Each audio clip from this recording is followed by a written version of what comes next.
এই যে বিভিন্ন রকম বায়ুর যে প্রবলেম এটা কিন্তু থাকে। যে বায়ু নিঃসরণ বা গ্যাস, এটা কিন্তু আসলে সবার কম বেশি থাকে। তো এটা আসলে কি কারণে হচ্ছে, হ্যাঁ, তো এই বিষয়গুলো নিয়ে আমরা কথা বলবো এবং ঘরোয়া কিছু টিপস আপনাদের কাছে শেয়ার করব, যাতে করে আপনার যারা আইবিএস থাকে, ঘন ঘন গ্যাস থাকে বা ঘন ঘন আপনার বায়ু নিঃসরণ হয়, অনেকে বলে যে আসলে একবার উজু করে হয়তো মাগরিবের সময় উজু করেছে, সেই এশার সময় আবার কিন্তু উজু করতে হচ্ছে। তাহলে আপনার জায়গা থেকে আপনি কিভাবে কোন পদ্ধতিগুলো অবলম্বন করবেন এবং ঘরোয়া টিপস আমরা কিছু বলবো, সেই টিপস গুলো যদি আপনি মেনটেন করেন, তাহলে আপনার আইবিএস বলেন, গ্যাস বলেন, ঘন ঘন বায়ু নিঃসরণ বলেন, এগুলো ঘরোয়া পদ্ধতি অবলম্বন করার মাধ্যম দিয়ে আপনি কিন্তু ভালো থাকার একটা কিন্তু ওয়ে খুঁজে পাবেন। এখন দেখেন যে আমাদের এই আইবিএস, ইরিটেবল বাউল সিনড্রোম, পেতে কিছু বিরক্তিকর কিছু লক্ষণ এবং এই যে সাথে সাথে আমাদের গ্যাস থাকে এবং অন্যান্য যে প্রবলেম গুলো থাকে, তো এটার জন্য আসলে আমরা অনেকে দুশ্চিন্তে থাকি যে আসলে আমি কোথাও অফিস করছি, হঠাৎ করে যে আমাদের বায়ু নিঃসরণ হচ্ছে। তো এটা আসলে আমাদের যে আধুনিক মানে আমাদের একটা কি বলবো যে মাইন্ডটা কিন্তু অনেকে লাগে যে আপনি অফিস করছেন, অফিসে গিয়ে আপনার বায়ু নিঃসরণ হচ্ছে, আপনি হয়তো চেপে সেটা ধরে রাখছেন। তো এটার কারণে অনেক সময় পেটটা ফেপে যাচ্ছে, ফুলে যাচ্ছে। তো এ ধরনের কিন্তু আমাদের সমস্যা তৈরি হচ্ছে। তো যারা লাইভে জয়েন করেছেন, তো আপনারা একটু বেশি বেশি শেয়ার করবেন এবং কমেন্ট করে জানাবেন যে আসলে আমাদের লাইভটা ঠিক মতো দেখতে পাচ্ছেন কিনা এবং আপনি সাউন্ড গুলো সঠিকভাবে শুনতে পাচ্ছেন কিনা, এই বিষয়টা আপনারা একটু কমেন্ট করে জানাবেন এবং কে কোথা থেকে জয়েন করেছেন এই বিষয়টা কিন্তু আপনারা একটু আমাদেরকে জানাবেন। তাহলে দেখেন যে আপনার এই যে আইবিএস, ইরিটেবল বাউল সিনড্রোম, পেটের বিরক্তিকর কিছু লক্ষণের সমষ্টিকে মূলত আইবিএস বলা হয়। তো এটার সঙ্গে সাধারণত গ্যাস, ঘন ঘন বায়ু নিঃসরণ, এগুলো কিন্তু জড়িত থাকে।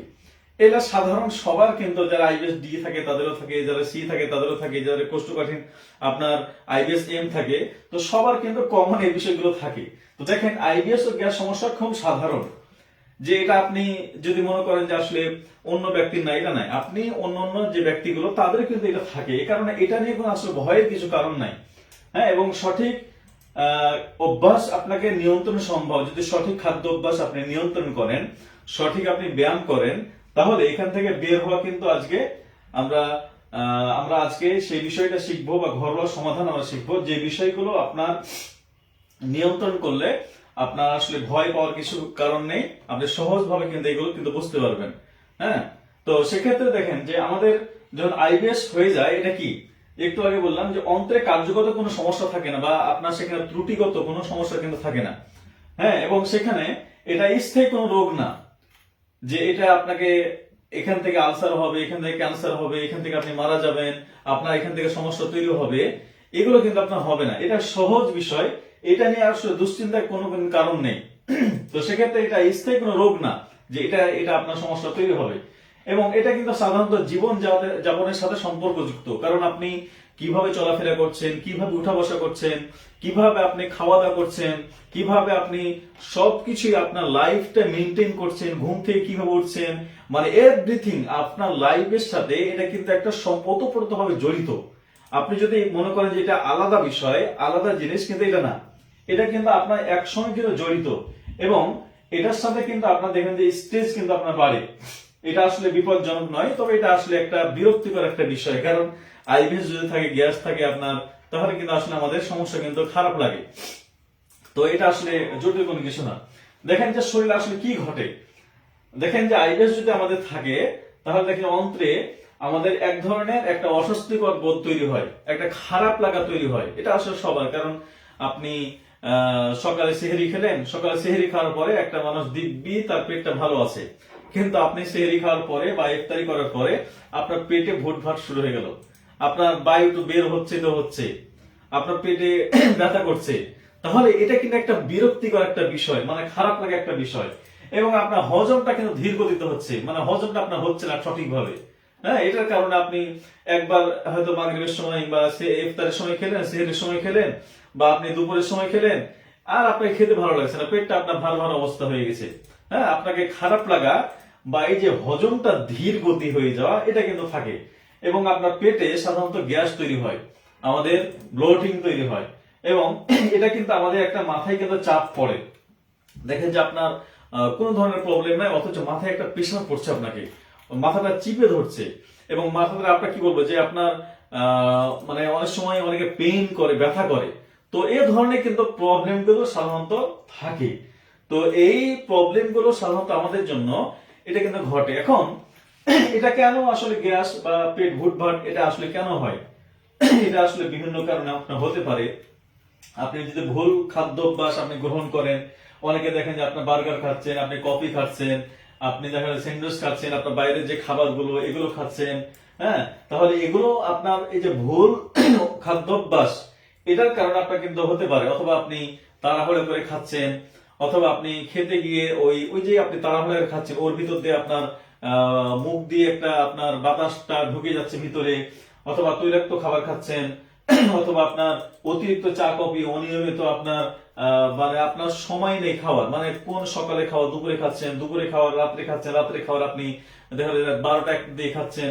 তাহলে এই যে আপনার অনিয়ম তান্ত্রিক ভাবে জীবনযাপন, এবং এই যে আপনার মৃত খাবার যেগুলো, অর্থাৎ যে খাবারের ভিতরে আছে প্রাণ নেই, এই খাবার, এই ধরনের মৃত খাবারগুলো কিন্তু আমরা খাওয়ার কারণে দেখেন যে আমাদের এই যে পেটে গ্যাস এবং ভুটভাট শব্দ এগুলো কিন্তু আমাদের হচ্ছে। তাহলে সঠিক খাদ্যাভ্যাস কি? সঠিক খাদ্যাভ্যাস হতে হবে আপনার যে প্রবলেমটা আছে, অর্থাৎ আপনার যদি পেটে হজম জনিত প্রবলেম থাকে, তাহলে অবশ্যই আপনি আপনার ডাক্তারের কাছে এবং আপনার যে পুষ্টিবিদ তার কাছে আপনি পরামর্শ নেবেন। পরামর্শ নিয়ে আপনি আপনার খাদ্যাভ্যাস আপনাকে কিন্তু একটা ঠিক করে দিবে, এবং ওই খাবারের ভিতরে এমন কিছু খাবার রাখবেন যে খাবারগুলো সাধারণত আপনার কি বলবো যে পুষ্টি থাকে, এবং তার ভিতরে আপনার কি বলবো যে বিভিন্ন রকম যে পুষ্টি উপাদান থেকে শুরু করে নিয়ে, এবং সেগুলো হচ্ছে আপনার মৃত না, সেগুলো হচ্ছে আপনার জীবিত খাবার। যেমন আপনার কি একটা পেঁপে, এটা কি জীবিত খাবার না? আপনার এই যে কলা, এবার আপনার যে বিভিন্ন রকম ফলমূল, হ্যাঁ, আপনার যেগুলো দেশি ফল এগুলো পাবেন, এই জাতীয় যে খাবারগুলো। তাহলে এবং আপনি ডাবের পানি খেতে পারেন। তাহলে এই খাবারগুলো কিন্তু আপনার জন্য বিভিন্ন রকম যে লতা পাতা শাকসবজি যেগুলো রয়েছে, যেগুলো আপনার হজম হয়, এই হজম যুক্ত খাবারগুলো, আপনি ডিম খেতে পারেন, আপনি মাছ খেতে পারেন, দেশি মুরগির ডিম খেতে পারেন। কারণ আজকে বিদেশি যে মুরগিগুলো ব্রয়লার যে ফিড খায়, যে মুরগিগুলো তৈরি হচ্ছে, যে ডিমগুলো দিচ্ছে, এগুলো কিন্তু আমাদের জটিলতা তৈরি করছে। তাহলে আপনাকে এই সঠিক খাদ্যাভ্যাস কিন্তু আপনাকে চেঞ্জ করতে হবে। তাহলে এই সঠিক খাদ্যাভ্যাস যদি আপনি আপনার জায়গা থেকে আপনি সঠিক খাদ্যাভ্যাসটা আপনি আপনার লাইফে সেট না করতে পারেন, তাহলে আমরা বারবার করে বলি, পৃথিবীর যে কোনো জায়গাতে আপনি আইবিএস নিয়ে যান না কেন, এবং আপনার এই যে পেটে গ্যাস ভুটভাট শব্দ নিয়ে আপনি যান না কেন, এবং দীর্ঘদিন যাবত আপনি ভালো একটা ডাক্তারের কাছে গিয়ে, মেডিকেলে গিয়ে, দেশ থেকে বিদেশে গিয়ে এরা সমাধানের জন্য যতই চেষ্টা করেন না কেন, আলটিমেটলি আপনার কিন্তু রেজাল্টটা কিন্তু স্থায়ী হবে না। এটা সাময়িক ভাবে একটা রেজাল্ট পাবেন, এবং এটা আপনি বেশি দিন কিন্তু ধরে রাখতে পারবেন না। এই কারণে আপনার যে জায়গা থেকে আপনার সমস্যাগুলো দূর করার জন্য আপনার ভুল খাবার কিন্তু আপনাকে ত্যাগ করতে হবে। যারা যারা আছেন এই ভুল খাবার কে কে খাবেন না, আপনি একটা কমেন্ট করে জানান তো, যে আসলে এই ভুল খাবারগুলো আমরা কিন্তু খাচ্ছি প্রতিনিয়ত। তাহলে আজ থেকে এই ভুল খাবার খাবো না। আপনি কমেন্টে লিখেন যে এই ভুল খাবার খাবো না, বা খাবো না, এবং সঠিক খাবার খাবো। তাহলে এই যে আপনি নিজেকে যখন আপনি কনসালটেন্ট করবেন, নিজেকে যখন আপনার ব্রেনটা দিবেন যে আপনি সঠিক খাবার খাবেন, ভুল খাবার খাবেন না, তখন আপনার ব্রেন কিন্তু সেভাবে কিন্তু কাজ করবে। এই কারণে আমরা কমেন্টে যারা আছেন, যারা দেখছেন, একটু কমেন্টে লিখবেন যে ভুল খাবার খাবো না, সঠিক খাবার খাবো। তাহলে এটা যখন লিখবেন, তখন আপনার ভিতরে একটা কনসাস তৈরি হবে, আপনার ব্রেনে একটা কিন্তু সিগন্যাল যাবে, একটা সংকেত যাবে। তখন এই সংকেতটাই কিন্তু আপনাকে এটা কার্যকর করার ক্ষেত্রে, এটা আপনাকে বাস্তবায়ন করার ক্ষেত্রে এটা কিন্তু বিশাল কিন্তু আপনার ভূমিকা রাখবে। তো সেক্ষেত্রে আমরা অবশ্যই এই কাজগুলো যারা আছি আমরা কমেন্ট করে জানাবো, এবং এই কাজগুলো আমরা কিন্তু করব। এখন দেখা যায় ঘন ঘন বায়ু নিঃসরণের কারণটা কি? অনেকে আসলে ওই যে আপনার অফিসে গেছেন বা আপনি খেতে বসছেন, আপনার ঘন ঘন বায়ু বের হচ্ছে, আপনার বাতাস বের হচ্ছে, অনেক সময় বায়ুতে অনেকের দুর্গন্ধ হয়ে যায়। আসলে সাধারণত বায়ুতে দুর্গন্ধ থাকে না। যদি বায়ুতে দুর্গন্ধ হয়, সামথিং রং, এবং আপনার যদি এই বায়ুটা একটা নির্দিষ্ট কিছু পরিমাণ রয়েছে, এটা যদি বারবার বের হইতেই থাকে আপনার, মানে আপনার প্রত্যেক মিনিটে মিনিটে বের হচ্ছে, আপনার 2-3 মিনিট পর পর বের হচ্ছে, তাহলেই কিন্তু আপনার কিন্তু প্রবলেম। তো সেক্ষেত্রে আপনার জায়গা থেকে আসলে আপনার এই যে বায়ু নিঃসরণের যে কারণগুলো, এটা কিন্তু আপনাকে আইডেন্টিফাই করতে হবে, আপনাকে দেখতে হবে যে আপনি খাবারগুলো যেগুলো খাচ্ছেন এগুলো আপনার পরিপাক হচ্ছে কিনা, সঠিকভাবে আপনি পরিপাক করে অপরিপাক খাবার কিন্তু আপনি যদি খান বা আপনি তাহলে কিন্তু আপনার বায়ু যে প্রবলেম গুলো এগুলো কিন্তু হতে পারে।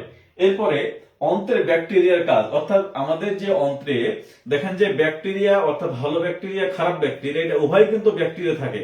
তাহলে আপনার যখন ভালো ব্যাকটেরিয়া বা উপকারী ব্যাকটেরিয়াটি কমে যাবে, তখন অটোমেটিক্যালি আপনার বায়ু নিঃসরণের যে কাজটা এটা কিন্তু আপনার করে থাকে। তো সেক্ষেত্রে আমাদের পেটে পর্যাপ্ত পরিমাণে গুড ব্যাকটেরিয়া আমাদের কিন্তু রাখতে হবে। সেটার কারণে আমাদের যে প্রোবায়োটিক প্রিবায়োটিক যে খাবারগুলো এগুলো কিন্তু আমাদেরকে অবশ্যই অবশ্যই আমাদের রাখতে হবে।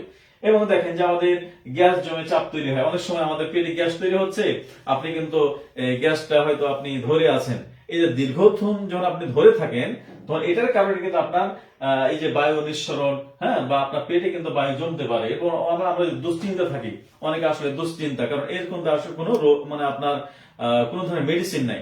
তাহলে এই যে দুশ্চিন্তায় আমরা থাকি, তাহলে এই দুশ্চিন্তার কারণেও কিন্তু আমাদের অনেক সময় এই যে আপনার ঘন ঘন বায়ু নিঃসরণ কিন্তু আমাদের কিন্তু এটা ঘটতে পারে। তাই এটার কারণে আমাদের যে সমস্যাগুলো তৈরি হয়, এটার কারণে এখন দেখেন যে আমরা এই যে আইবিএস, হ্যাঁ, তো যেহেতু আইবিএস সঙ্গে যে বায়ু নিঃসরণ গ্যাস এটা কিন্তু একটা সম্পর্কযুক্ত, তাহলে এই আইবিএস নিয়ে কিন্তু আমরা ভয় করি। এবার যেমন এখান থেকে কি হয় না হয়, তো একটু আগে বলছিলাম যে আইবিএস নিয়ে আসলে এটা জটিল কোনো কিছু না, বা এটা আসলে ভয়ের কিছু না, এটা শুধুমাত্র আপনি জাস্ট বোঝার বিষয়। এটা আসলে আপনার যদি শুধুমাত্র বুঝেন, আপনার একবার বুঝে যান যে এটা আসলে জটিল কোনো কিছু না, আপনার কোনো প্রবলেম তৈরি করবে না, আপনি আপনার জায়গা থেকে যদি এটা বুঝে যান, তাহলে দেখবেন যে আপনার কোনো ধরনের সমস্যা হবে না। তাহলে এটা কি হয় যে এটা এখান থেকে অনেকে মনে করি ক্যান্সার হয়, এটা এখান থেকে আপনার ক্যান্সার কখনো কিন্তু হবে না, এবং আপনি মারাও যাবেন না, কি আপনাকে ভোগাবে এবং আপনার জীবনহানি নয়, এটা আপনার যে জীবনটা চলে যাবে, আপনার জীবন সমস্যা তৈরি হবে, হ্যাঁ, এটা কিন্তু নয়, এটা নিয়ন্ত্রণযোগ্য। আপনি যদি এটা নিয়ন্ত্রণ রাখার চেষ্টা করেন তাহলে নিয়ন্ত্রণ করতে পারবেন, কারণ খাদ্য অভ্যাসের মাধ্যমে নিয়ন্ত্রণ করতে পারবেন। এমনকি আপনি যদি এটা ভালো করার চেষ্টা করেন তাহলে শতভাগে কিন্তু এটা ভালো হবে। এই কারণে এটা দুশ্চিন্তার কোনো কারণ নাই। জীবনধারা আপনার নির্ভর করে, অর্থাৎ আপনি কিভাবে চলাফেরা করছেন, কিভাবে উঠা বসা করছেন, এটার উপরে কিন্তু অনেক সময় এই বিষয়গুলো কিন্তু নির্ভর করে। হ্যাঁ, এরপরে দেখেন যে আমাদের খাবারে কিছু আমরা বড় ভুল করে থাকি। এই খাবারে আমরা কিন্তু সবচেয়ে বড় ভুল, তো এই যে খাবার দাবার লাইফস্টাইল, এটা সবচেয়ে আমরা সাধারণত বলি যে ফুড ইজ মেডিসিন, অর্থাৎ যে খাবারটা আমরা খাবো, যে খাবারটা আমরা গ্রহণ করব, এই খাবারটাকে আমরা মেডিসিন হিসেবে কিন্তু দেখতে হবে।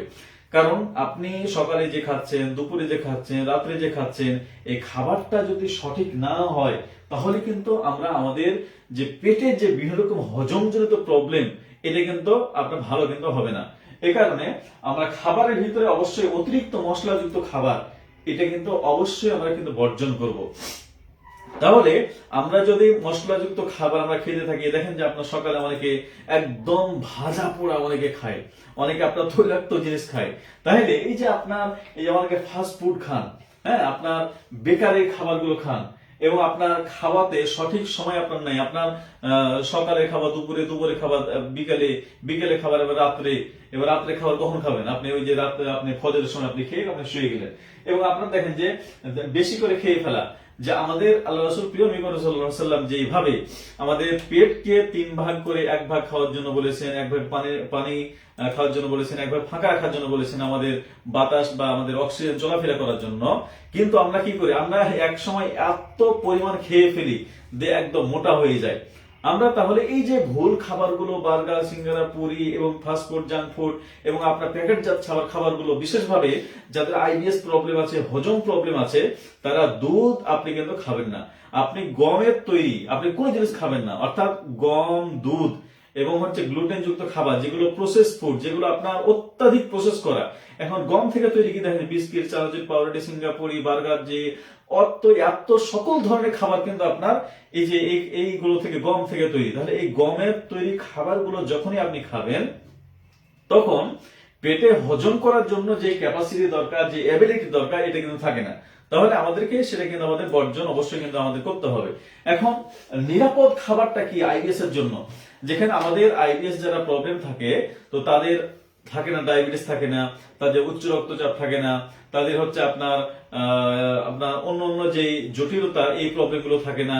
তো সেই কারণে আমরা বলি যে আপনি যে হোমায়াটা তাদের বেশি থাকে না। তাহলে আপনার তাহলে এই যে আপনার সাদা ভাতটা আমরা সাধারণত, আপনার যদি হোমায়ার বেশি না থাকে, ডায়াবেটিস বেশি না থাকে, আপনার অন্য অন্য যে প্রবলেম গুলো, আপনার কোলেস্টেরল বেশি না থাকে, তাহলে অবশ্যই আমরা বলি যে সাদা ভাত যেটা যেটা একদম ফ্রেশ গ্রাম থেকে চাউলটা সংগ্রহ করবেন। এই চাউলটা সংগ্রহ করে আপনি সেটা ভাঙাবেন, ভাঙিয়ে যে আপনার চাউলটা হবে, এই চাউলটা আপনি কিন্তু ভাত হিসেবে কিন্তু আপনি খেতে পারেন। কারণ এদের দেখেন যে আপনার হোমায়ার যেহেতু বেশি নেই, আপনার ফাস্টিং ইনসুলিন যেহেতু বেশি নেই, এবং আপনার তাদের কোনো ডায়াবেটিস, উচ্চ রক্তচাপ এগুলো থাকে না, কারণ তারা খেতেই পারে না। তাহলে এবং তাদের খাবারে হজমই হয় না। তাহলে সাদা মাটা কিছু আমরা খাবার খাবো, যেমন সাদা ভাতটা আপনি রাখতে পারেন।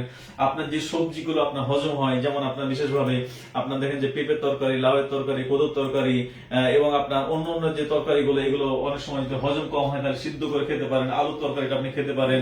হ্যাঁ, তাহলে এই যে আপনার সিদ্ধ খাবারগুলো হালকা একটু আপনার লবণ দিয়ে, আপনার হালকা মশলা দিয়ে, হ্যাঁ, খাঁটি সরষের তেল দিয়ে, এগুলো কিন্তু আপনি খেতে পারেন। এবং আপনার যাদের কোষ্ঠকাঠিন্য থাকে, তাদের কিছু যে খাবারগুলো রয়েছে, কোষ্ঠকাঠিন্য থাকলে আপনি পেঁপে, লাউ এগুলো খাবেন।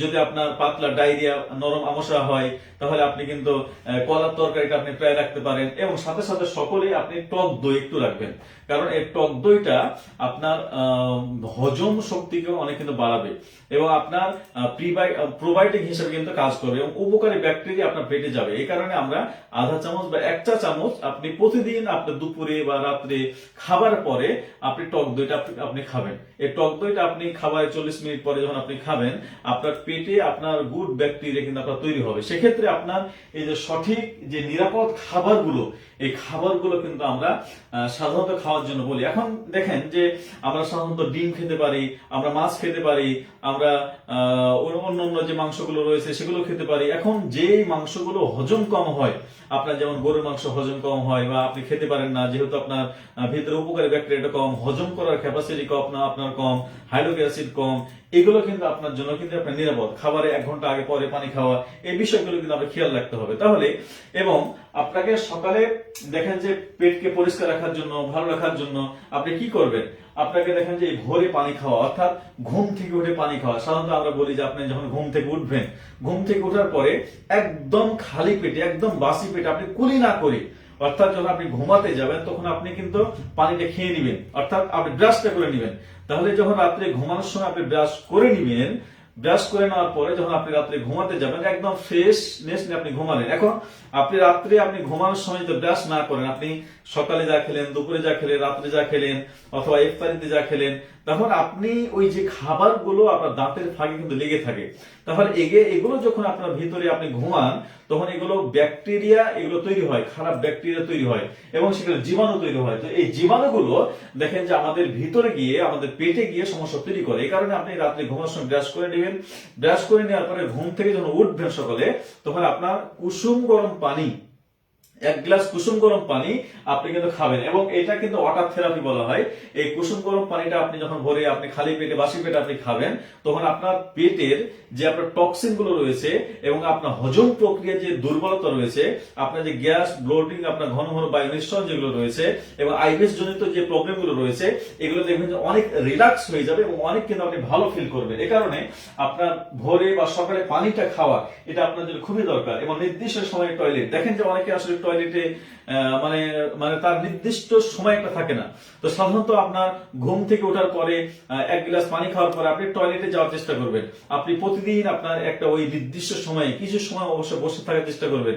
আপনার যদি কোষ্ঠকাঠিন্য থাকে তাহলে আপনি আগের রাতে আপনি ইসবগুল, চিয়া সিড, হালিম বীজ এগুলো ভিজে রেখে এগুলো যদি খেয়ে আপনি শুয়ে যান, তাহলে কিন্তু আপনার টয়লেটের চাপটা কিন্তু সকালে কিন্তু আসবে। তো সেক্ষেত্রে আপনার এই নির্দিষ্ট সময়ে টয়লেট করার যে একটা টেন্ডেন্সি, এটা কিন্তু আপনার তৈরি করতে হবে।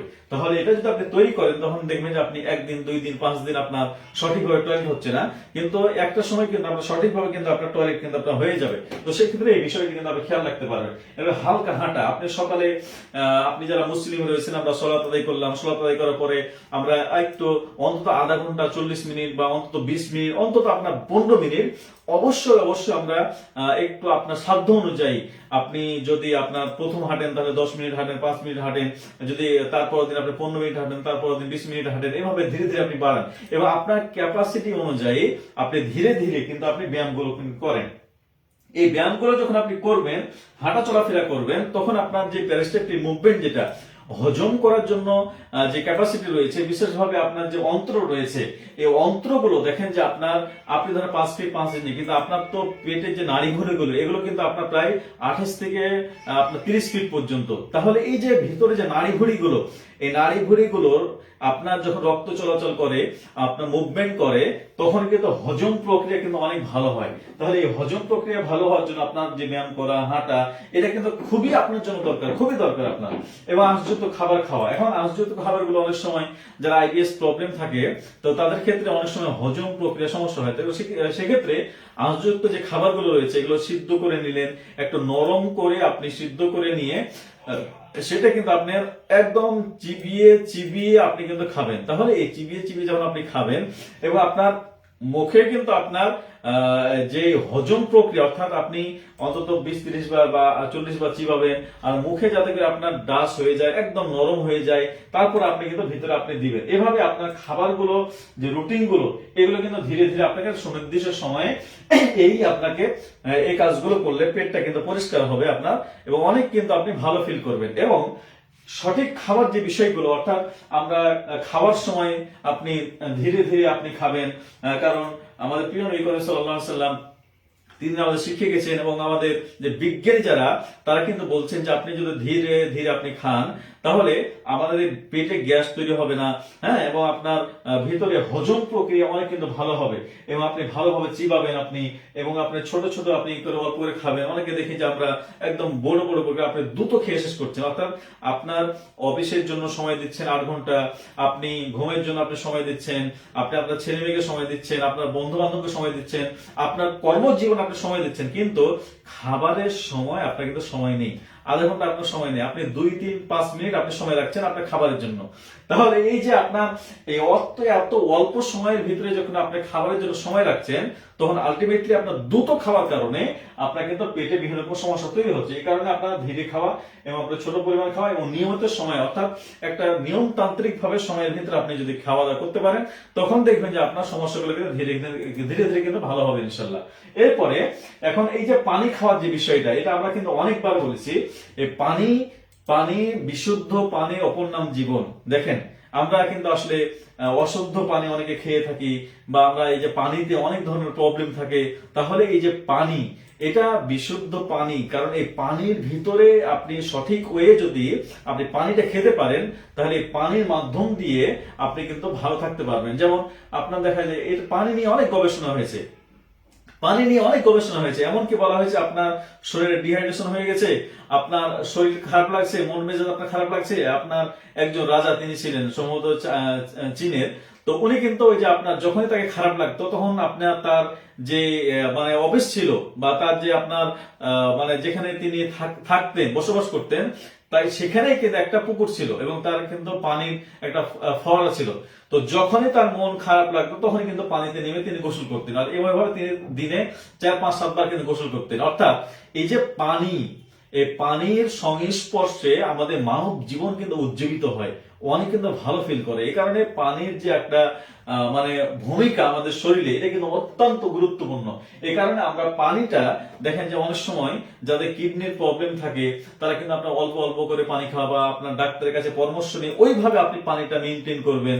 কিন্তু আমরা যারা সাধারণত আইবিএস থাকে, আমাদের হজম প্রক্রিয়া থাকে, আমরা একটু পানিটা আমরা অল টাইম কিন্তু রাখবো। অনেকে মনে করে যে সকালে অফিসে গেল, এক গ্লাস পানি খেয়ে চলে গেল, আর আপনার সারাদিন পানি খাওয়া নেই, আবার অফিস থেকে ফিরে এসে আপনি পানি খাচ্ছেন, তাহলে এটা কিন্তু ভুল।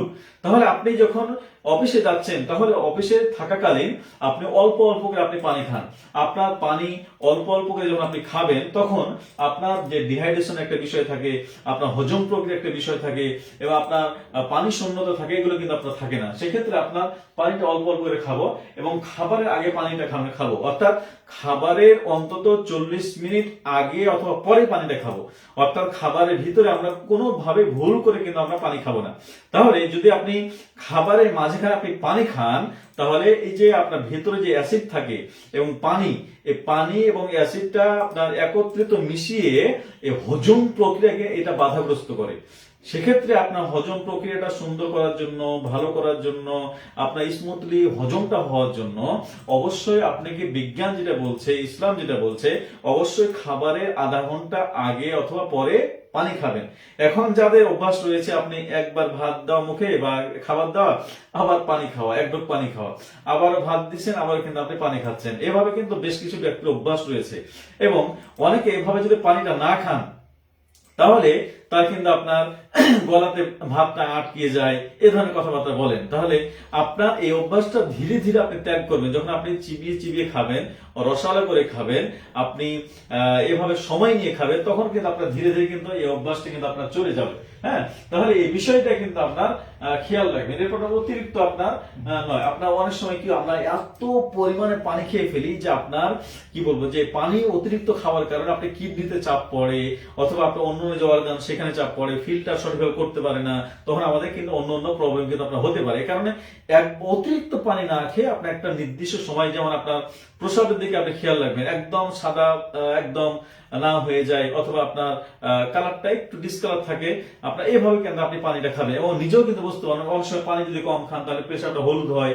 তাহলে এই বিষয়গুলো খেয়াল রেখে আপনার শরীরের কন্ডিশন অনুযায়ী, এখন আপনি সারাদিন এসির ভিতরে থাকছেন, তাহলে আপনাকে পানিটা খাওয়ার এক ধরন থাকবে। আপনি যদি সারাদিন মাঠে খাটেন বা আপনি হার্ড পরিশ্রম করেন, আপনার শরীরে ঘাম ঝরে, তাহলে আপনি পানিটা বেশি খাওয়া লাগবে, যেহেতু আপনার ভিতর লবণটা চলে যাচ্ছে, পানিটা বের হয়ে যাচ্ছে। তাহলে আপনার এবিলিটি অনুযায়ী বা আপনার পরিশ্রম অনুযায়ী, আপনার মানে যেখানে অবস্থান করছেন ওই অবস্থান অনুযায়ী, আপনার শরীরের কন্ডিশন অনুযায়ী কিন্তু আপনাকে পানিটা কিন্তু গ্রহণ করতে হবে। এবং ডিহাইড্রেশন যাতে আপনার এড়ানো যায়। অনেক সময় এত পরিমাণ আমরা পানিটা কম খাই, যে কারণে আমাদের ডিহাইড্রেশন হয়ে যায়, আমাদের পানি শূন্যতা হয়ে যায়, আমাদের দেখেন যে অনেক সময় আমাদের গলাটা শুকিয়ে যায়, তাহলে অনেকের আপনার ঠোঁট শুকিয়ে যায়।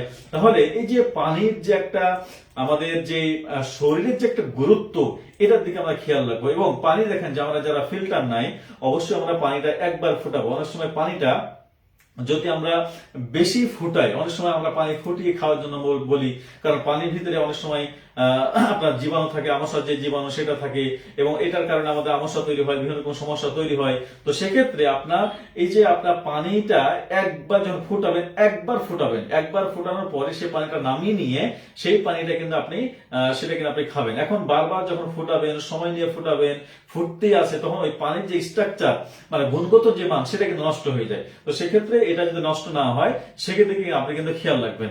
এরপরে দেখেন যে আমাদের কিছু ঘরোয়া পদ্ধতি রয়েছে, যেটা আমরা অনেকদিন যাবত বলে আসছি, এবং আমাদের গাইডলাইন গুলোতে আমরা বলছি যে আপনার এই যে আদা, হ্যাঁ, আদাটা দেখেন যে আপনার বেশি পরিমাণ না খেয়ে আপনার সপ্তাহে 1-2 দিন আপনি খান, রাত্রে ঘুমানোর সময় এক টুকরা আপনি চিবিয়ে চিবিয়ে খান, যেটা আমাদের গাইডলাইনে বলা আছে।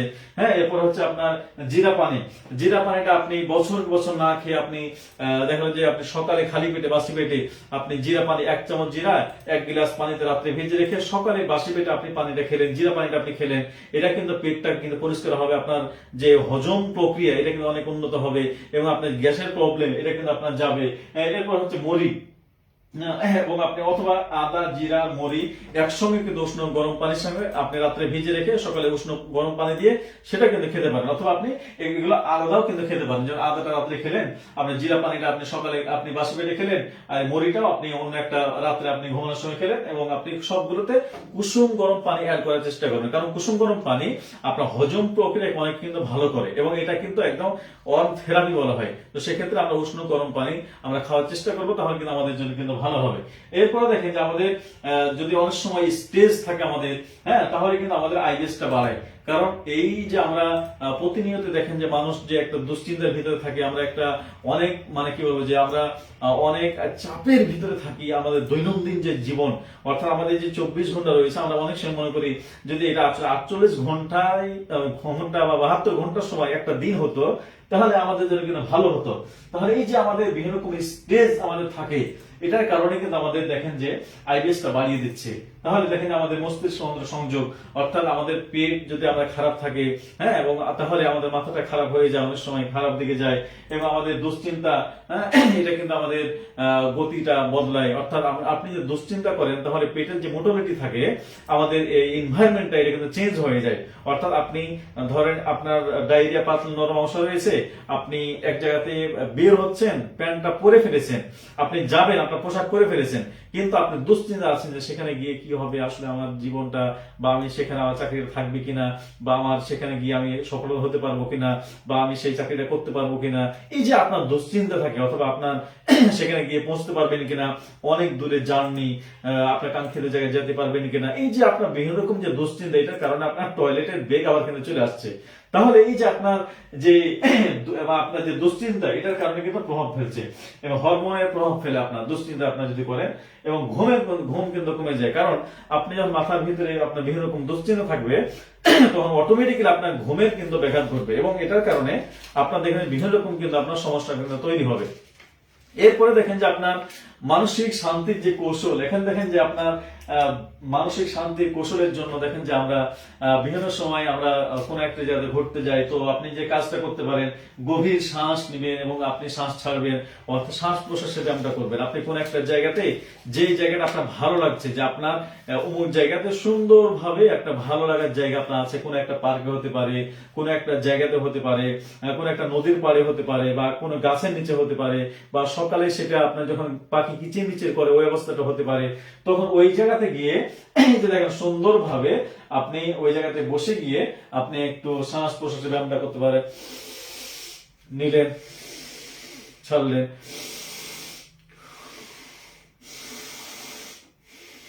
যারা জয়েন করেছেন আপনি করতে পারেন, একটু শ্বাস প্রশ্বাস ব্যায়ামটা করে নেন।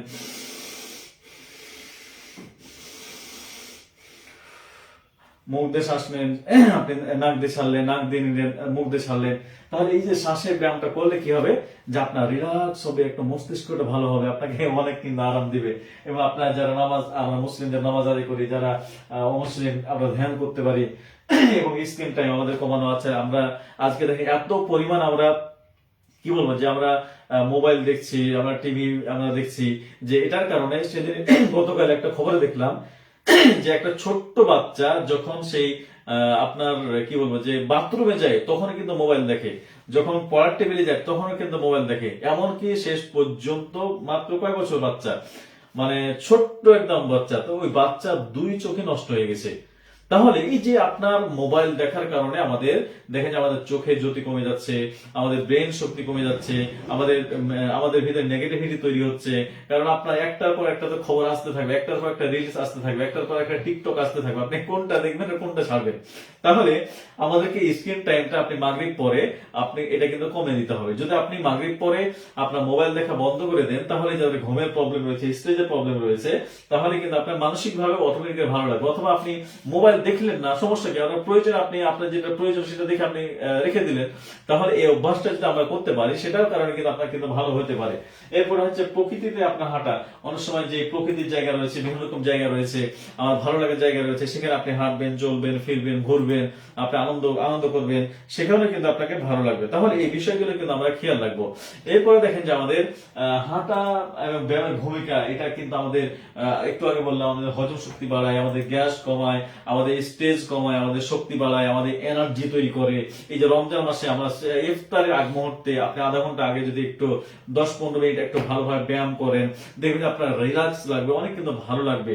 অথবা আপনি ইফতার সেহরি করলেন, সেহরির পরে একটু হাঁটলেন নামাজ পড়ে, এবং ইফতারি করার পরে আপনি নামাজ পড়ে একটু হাঁটলেন, এসার পরে তারাই পড়ার পরে একটু হাঁটলেন, তাহলে এবং আপনি সঠিক উপায়ে যদি আপনি কোরআন তেলাওয়াত করেন, আপনি নামাজ আদায় করেন, এগুলো কিন্তু একটা ব্যায়ামের কিন্তু একটা অংশ। সেক্ষেত্রে আপনার এই যে আপনার হাঁটা এবং ব্যায়াম যদি আপনি করেন, তাহলে আপনার এই কাজগুলো অটোমেটিক্যালি হয়ে যায়। সেক্ষেত্রে আপনার গ্যাস কমানোর জন্য, ভালো হওয়ার জন্য, আপনি গ্যাসের ওষুধ না খেয়ে এই কাজগুলো আপনি করেন, তাহলে কিন্তু আপনার জন্য কিন্তু আপনার ভালো হবে। এখন এই যে ঘুম, এটা ঘুমটা দেখেন যে আপনার সঠিক যদি আপনি ঘুমাতে পারেন, আপনি অনেক ভালো ঘুমাতে পারেন, তাহলে আপনার ঘুমের কারণে দেখেন যে অন্তর বিশ্রাম পায়। আমাদের যে ভিতরে যে আমাদের পেটটা রয়েছে, তার ভিতরে স্মল ইন্টেস্টাইন, লার্জ ইন্টেস্টাইন, আমাদের স্টোমাক, আমাদের বিভিন্ন রকম যে অর্গানগুলো রয়েছে, এগুলো কিন্তু অনেক রিল্যাক্সে থাকে, অনেক কিন্তু ভালো থাকে। এবং এটার কারণে আমাদের যেখানে যে অন্ত্রটা হজম করার ক্ষেত্রে একটা প্রিপারেশন নিতে পারে, এবং হজম প্রক্রিয়া আমার ঘুমের ভিতরে কিন্তু আমরা থাকি। তো সেক্ষেত্রে আমরা হজমটা হওয়ার জন্য আমাদের ঘুমটা কিন্তু অনেক গুরুত্বপূর্ণ। এই কারণে আমরা কাজকে কমিয়ে দিই, অনেকে আমরা সারাদিন কাজ করি, সারা রাত কাজ করি, আমরা ঘুমকে আমরা গুরুত্ব দিই না। সেক্ষেত্রে আমরা ঘুমকে আমরা একটু গুরুত্ব দিই, আমরা একে যদি গুরুত্ব দিই, তাহলে আমার দেখবেন যে হজম প্রক্রিয়া এটা কিন্তু অনেক ভালো হবে। আমরা হরমোনের ঠিকভাবে আপনার কাজ করবে, একটা ব্যালেন্স থাকবে, আমাদের স্ট্রেস আমাদের কমে যাবে, এরপর দেখেন আমাদের শক্তি কিন্তু ফিরে আসবে, অনেক এনার্জি কিন্তু আমরা হবো। এই কারণে ঘুম এটা কিন্তু মনে করো একটা মেডিসিন। যারা 2-3 ঘন্টা ঘুমান, আসলে আমি মনে করি যে তাদের একটা সময় হয়তো আপনার হয়তো বয়সটা কম রয়েছে, এজটা কম রয়েছে, আপনি একটা ফ্রিল্যান্সিং করছেন, ক্ষেত্রে আপনার নিজে নিজে ওষুধ না খেয়ে আপনি ডাক্তারের পরামর্শ অবশ্যই নিয়ে আপনি কিন্তু মেডিসিন গ্রহণ করবেন, এবং ডায়েট মানেন না।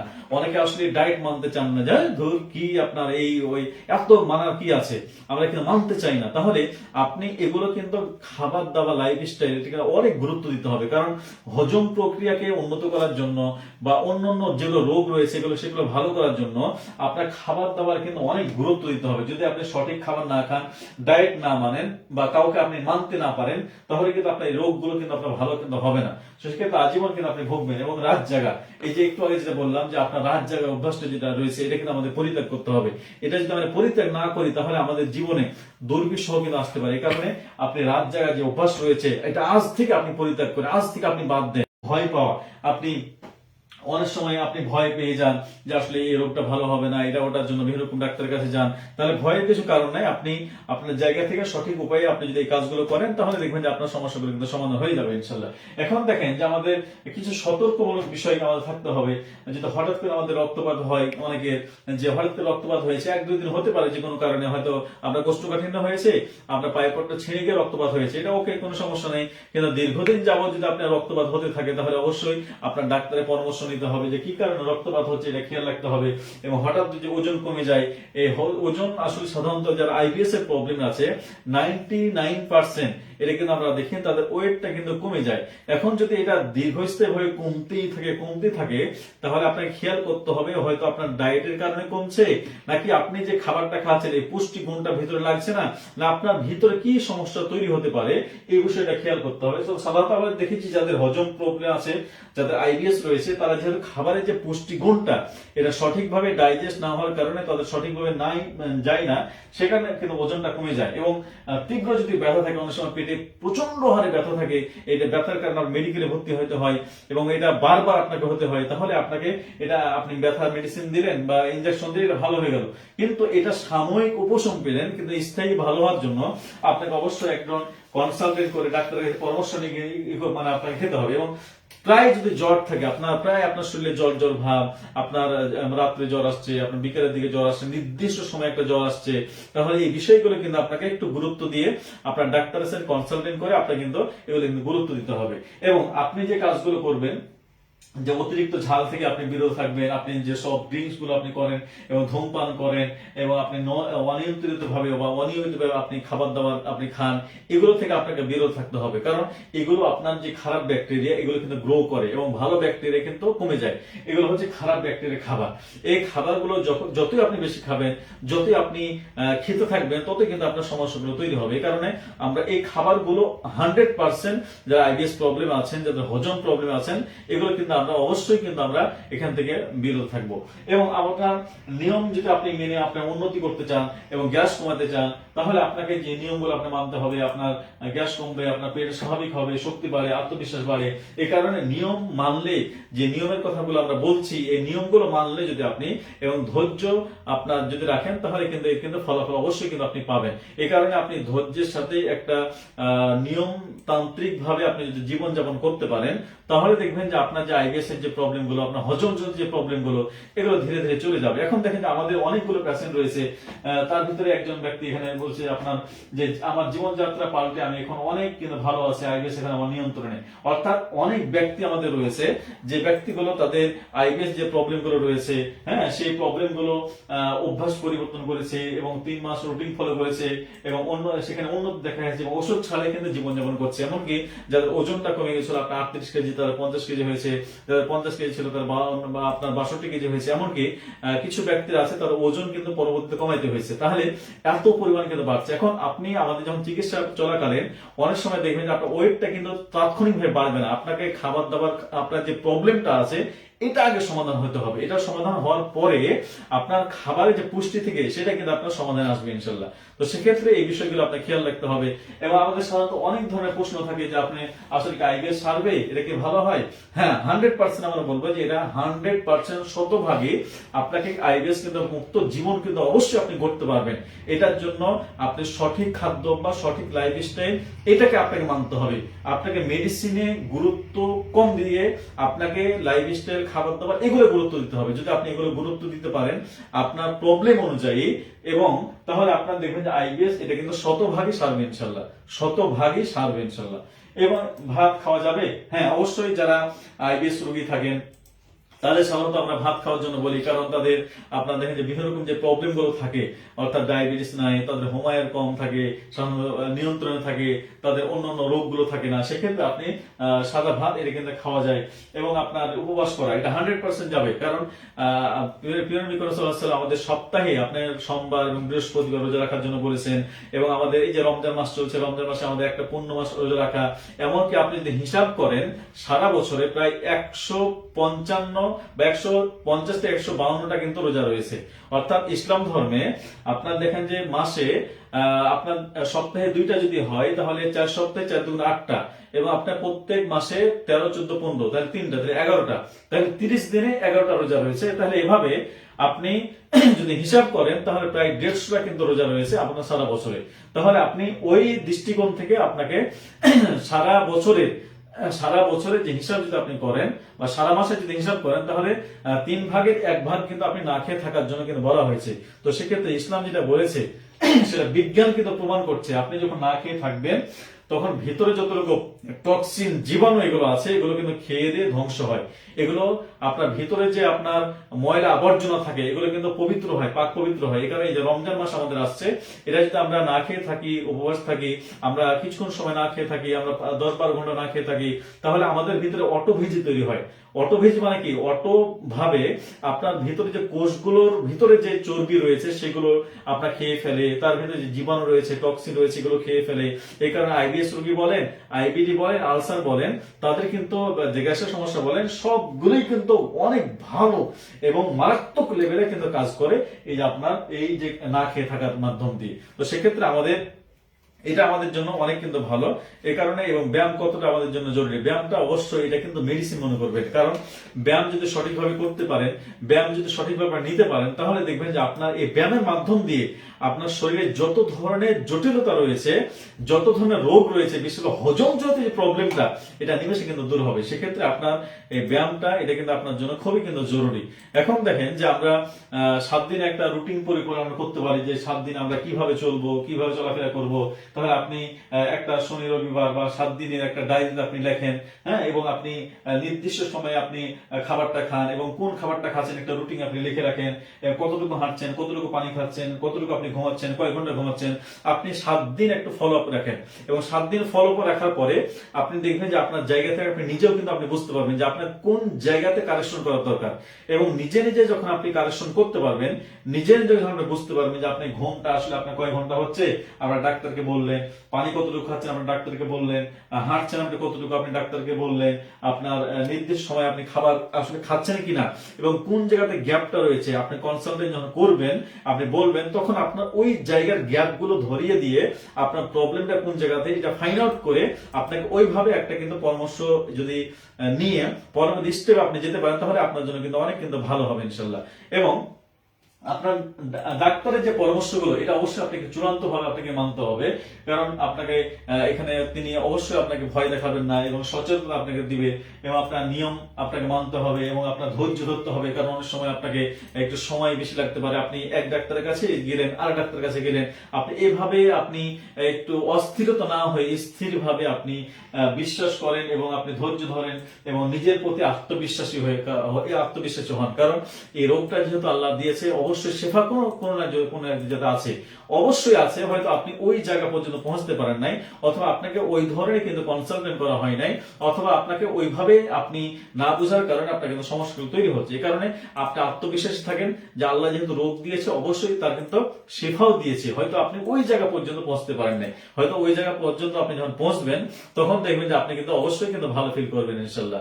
হ্যাঁ, এরপরে দেখেন যে আমরা বিভিন্ন রকম যে আমাদের মানে ভালো লাগার যে একটা দিক, আমাদের মোটিভেশন থাকে, আমাদের যে আপনার আইবিএস আসলে এটা নিয়ন্ত্রণযোগ্য শুধু না, এটা কিন্তু ভালো হওয়ার যোগ্য। অবশ্যই কিন্তু আপনি ভালো হবেন, এটার জন্য জীবন স্বাভাবিক হওয়া সম্ভব। আপনার যাদের এলোমেলো জীবন রয়েছে, আপনি মনে করছেন ভালো হবেন না, কিন্তু এটা আইবিএস আসলে জটিল কোনো কিছু না, এটা কিন্তু অবশ্যই ভালো হবে। এ কারণে ছোট ছোট পরিবর্তন আপনার বড় বড় ফল দিতে পারে। আপনি ছোট ছোট যে দিকগুলো রয়েছে, আপনি আপনি পানি খেলেন আধা ঘন্টা আগে পরে, অথবা একটু হাঁটলেন, এই যে ছোটখাটো যে বিষয়গুলো, এগুলো আপনি পজিটিভ যে আপনার ধারণা রয়েছে আপনার, এগুলো ছোট ছোট আপনি শুরু করেন, এই ছোট ছোট দিকগুলো দেখবেন যে একটা সময় আপনাকে ভালো কিন্তু ফল দেবে এবং আপনি কিন্তু ভালো হতে পারবেন। এবং আজ থেকে আপনি শুরু করেন। দেখেন যে আপনারা যারা দেখছেন আমাকে 4-5 বছর থেকে, যে আমরা আইবিএস নিয়ে কথা বলে যাচ্ছি, আইবিএস নিয়ে কাজ করে যাচ্ছি, এবং আপনার এই বিষয়টা অনেক কিন্তু দেখছেন কিন্তু ভিতর থেকে নিতে পারছেন না, আপনি আত্মবিশ্বাস করতে পারছেন না। কিন্তু আপনার দেখেন যে যারা বিশ্বাস করেছে তারা কিন্তু আর তাদেরকে তাদের জায়গা থেকে তারা কিন্তু ভালো হয়েছে, তাদের কিন্তু ওয়েট বাড়ছে, যারা বিয়ে করতে পারছেন তারা বিয়ে করেছে। অসংখ্য প্রমাণ, অসংখ্য নজির কিন্তু আমাদের রয়েছে। সেক্ষেত্রে ইউটিউবে যদি আপনি সার্চ করেন বা আপনি দেখেন আমাদের প্লে স্টোর গুলো বা আপনার ভিডিও গুলো, তাহলে দেখবেন যারা বিয়ে করতে পারছেন তাদের বিয়ে হয়েছে, যারা ওজন কমে গেছিল তারা ওজন বেড়েছে, যারা আপনার জীবন নিয়ে আত্মহত্যা করার জন্য তারা প্রস্তুতি নিয়েছিল, তারা সেখান থেকে বের হয়ে এসে তারা কিন্তু সেটা করছে।